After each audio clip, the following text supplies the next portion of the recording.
Здравствуйте, вы смотрите новости на канале «Новый век». В ближайшее время с вами Анастасия Маслова. Росграндстрой начинает реконструкцию пункта пропуска Хандагайт и Боршо. Это способствует приданию пункта многостороннего статуса, чего правительство Тувы добивается несколько лет. Именно на пункт таможенного пропуска Хандагайт и Боршо приходится основная часть внешнеторгового оборота Тувы. В связи с этим перевод федеральной трассы на Хандагайты вкупе с решением о придании местному КПП статуса многостороннего перехода выведен на новый уровень существующих партнерских отношений Тувы и регионов Сибири с Монголией.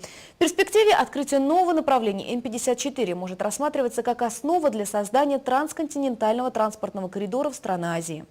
Весной 2014 года началось строительство многоквартирного девятиэтажного дома по улице Ангарский, бульвар 25.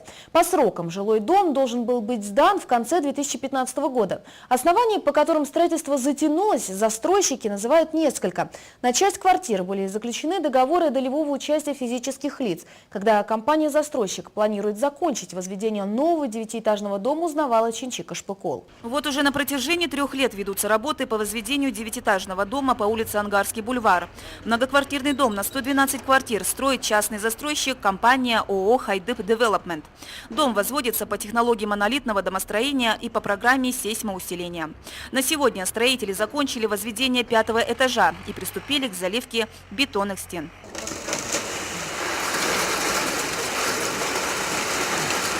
На площадке работает бригада из 25 человек, но с началом строительного сезона количество рабочих увеличится. По проекту жилой комплекс будет оснащен теплосберегающими окнами, лифтами, эффективными системами теплоэнерговодоснабжения и водоотведения. Строителям нет вообще никаких проблем. Если все есть, мы строим. Я до этого работал в Красноярске, возводили 24-этажные дома. А тут 9-этажный дом. Новую девятиэтажку планировалось сдать в эксплуатацию еще в конце 2015 года. Сроки переносились 2 раза. Оснований, по которым строительство дома затянулось, застройщики называют несколько.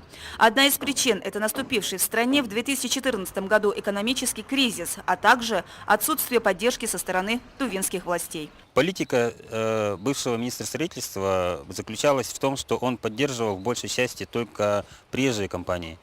Сколько я пытался ему объяснить, что мы можем предоставить свободные квартиры по программе переселения, поучаствовать в торгах, он ни в какую не признавал нас. Но почему-то заключались контракты с приезжими компаниями. Осенью 2016 года министр строительства другой стал, Фаулеев Владимир Александрович. С его стороны, да, сейчас чувствуется ощутимая поддержка. По программе переселения часть квартир у нас уже заключен госконтракт. Возведение многоквартирного дома ведется за счет собственных средств компании-застройщика, а часть инвестиционных вложений. Были заключены 75 долевых договоров с физическими лицами. Дольщики признаются, что в ожидании окончания строительства дома им приходится снимать жилье в аренду. Мы уже 2 года живем в аренде все. Трехкомнатную квартиру по 25 тысяч снимаем, однокомнатную по 15 тысяч. Тяжело, конечно. Хайдып обещает нам в сентябре сдать. Мы очень надеемся, не теряем надежды. Я думаю, что мы должны устроить новоселье в сентябре. Чингис Хайдып уверяет, что строительные работы будут окончены к 1 сентября этого года, и уже осенью дольщики могут отметить новоселье. Хотелось бы мне, чтобы все дольщики, у кого есть вопросы, в принципе, они всегда имеют возможность прийти к нам в офис. Мы на том же месте находимся, каждый день работаем, всегда на местах, всем все объясняем, дольщикам. И у кого есть вопросы, могу выразить хочу большую благодарность за то, что они понимают, что не в такой легкий период мы начали строительство, этот кризис никто не предвидел. Очень многие застройщики по России, порядка 50%, обанкротились, но мы не сдаемся, мы не собираемся сдаваться, мы дом завершим, как и хотели. В конечном итоге многоквартирный дом будет сдан, что называется, под ключ, что подразумевает наличие малых архитектурных форм на прилегающей территории и благоустройство двора. Помимо всего прочего, весь 1-й этаж займет социальный объект – городская поликлиника для жителей южного микрорайона Кызыла. Чинчика Шпыкол, Буян Аюн, Алексей Филиппов, Илья Сапун, телекомпания «Новый век». Далее о новостях экономики. Введение натурального возмещения по ОСАГО планируют ввести с 1 января 2018 года, заявил заместитель министра финансов России Алексей Моисеев, сообщает «Известия». Предложение о переносе сроков будет рекомендовано к принятию на заседании профильного комитета Госдумы. Ранее сообщалось, что решение вступит в силу уже 1 марта нынешнего года. По словам Алексея Моисеева, перенос вступления в силу нововведения одобрен всеми заинтересованными сторонами. Предполагается, что такая конфигурация реформы позволит избавить страховщиков от автоюристов, которые зачастую добиваются через суд максимально возможных компенсаций от страховых компаний, нередко превышающих лимит страхового возмещения. Как уточняет «Известия», со ссылкой на замминистра, в отдельных регионах механизм заработает раньше, как только вступит в силу соответствующий закон. В частности, в числе первопроходцев фигурируют Волгоград, Ростов, Краснодар и Ставрополь. Минэкономразвитие и Минфин обсуждают методы борьбы с теневой экономикой. В частности, речь идет о возможном запрете зарплат наличными, ограничении оплаты наличными крупных покупок, сообщает «Ведомости» со ссылкой на федеральных чиновников и экспертов, участвующих в дискуссии. Утвержденных решений пока нет, и на уровне правительства обсуждение еще не выносилось. Как сообщил газете «Источник», некоторые из обсуждаемых идей могут войти в план правительства по повышению темпов роста экономики в 2018-2024 годах. Издание отмечает, что россияне до сих пор отдают предпочтение расчетам наличными. Держатели платежных карт за 9 месяцев 2016 года сняли 19 триллионов рублей наличных, а оплатили товаров и услуг только на 8,7 триллионов. Доля наличных денег в обращении, по данным Центробанка, около 9% ВВП. И о курсах валют. Доллар стоит 57 рублей 48 копеек, евро 60 рублей 45 копеек. Сделаем перерыв на рекламу, не переключайтесь.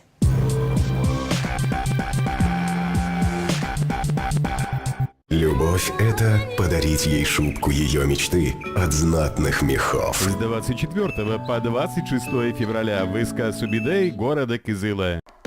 Ходим ножками, щупаем ручками и удивляемся глазками. Подарки для ваших любимых в РБТ.ру. Так, машинка для стрижки Ремингтон по интернет-цене 1890 рублей. РБТ.ру. Новая весенняя коллекция от Оджи уже готова порадовать вас разнообразием стилей и ярких красок. Примерь свой новый лук в Оджи. Внимание, теперь и мужская линия. Оджи.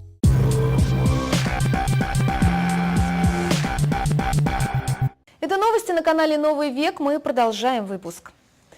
Полицию на экскурсию в отделе организации общественного порядка МВД по республике Тыва принимали гостей. Ученики подшефной школы номер 9 смогли поближе познакомиться с работой полицейской и даже посоревноваться с ними. Мероприятие прошло в рамках недели мужества, приуроченной к 23 февраля. Школьников полиции ждали как самых важных гостей. Для ребят организовали насыщенную программу. Экскурсия началась со знакомства с историей создания службы охраны общественного порядка, участковых и подразделений по делам несовершеннолетних. Ведь именно с ними, как правило, часто встречаются трудные подростки. Чтобы в будущем школьники не имели проблем с законом, полицейские поговорили с ними на чистоту. Были проведены беседы с учащимися о правилах поведения несовершеннолетних, о безнадзорности и профилактике правонарушений среди несовершеннолетних. Школьники же ловили каждое слово правоохранителей, ведь по признанию некоторых из них выбор профессии они уже сделали. Мне очень понравилась экскурсия, потому что там люди работают, ВПДМ, участковые. Я в будущем хочу тут работать. Особый интерес у ребят вызвал макет города Кызыла. Они с любопытством рассматривали небольшие дома на огромном стенде и пытались отыскать на нем свою школу. Вечером же стражи порядка пришли к ребятам с ответным визитом, чтобы принять участие в спортивных соревнованиях. Победители соревнований наградили сладкими призами и грамотами, но главное – хорошее настроение получили все без исключения. Полицейские же надеются, что такие встречи с учениками подшефной школы всегда будут только по приятному поводу. Анастасия Маслова, телекомпания «Новый век». Сейчас узнаем, какую погоду прогнозируют синоптики на ближайшие сутки. Прогноз далее.